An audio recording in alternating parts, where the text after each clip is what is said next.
Okay, so one thing that would be cool to see here, going from set to set, the cumulative load or the set volume is awesome to have. Being able to actually have a metric on average velocity throughout the whole bout of exercise would be really cool to compare from one to the other. I'm not sure. I guess the factor would be like keeping a fixed load throughout the whole thing, but we did keep it fixed. And I went to go try and show him because it appeared that he was moving faster on his second round here, but we don't have any relative idea comparatively where that 80% peak is, unless you guys have an idea on that. So I was just curious about ways to get an actual average velocity output throughout the bout of exercise there. And this was the exercise we were doing here. And our emphasis is on velocity. So we're popping that up. We have 16 pounds with a 16-pound chain, which is the max chain or the max increased load that we can get here.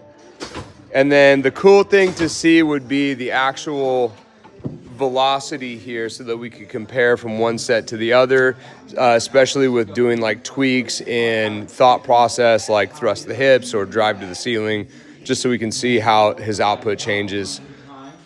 It's there, but it's just that so the problem is like with the set volume is based on how many reps you did, not the average velocity, right? So if we kept it consistent with reps, then I believe the set volume would reflect how fast you're moving. But I think this is only working volume.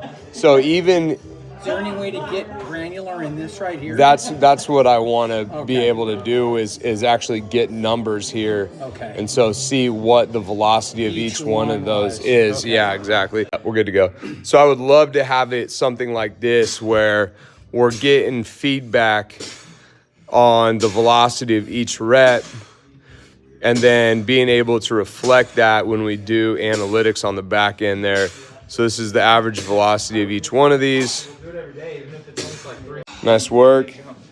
So yeah, and then to be able to go back here and see the average velocity of each one of these, and then the cumulative average velocity of the whole bout would be a kind of a cool thing to see as well, or at least be able to see a trend line on his fatigue rate from a numerical standpoint as we go.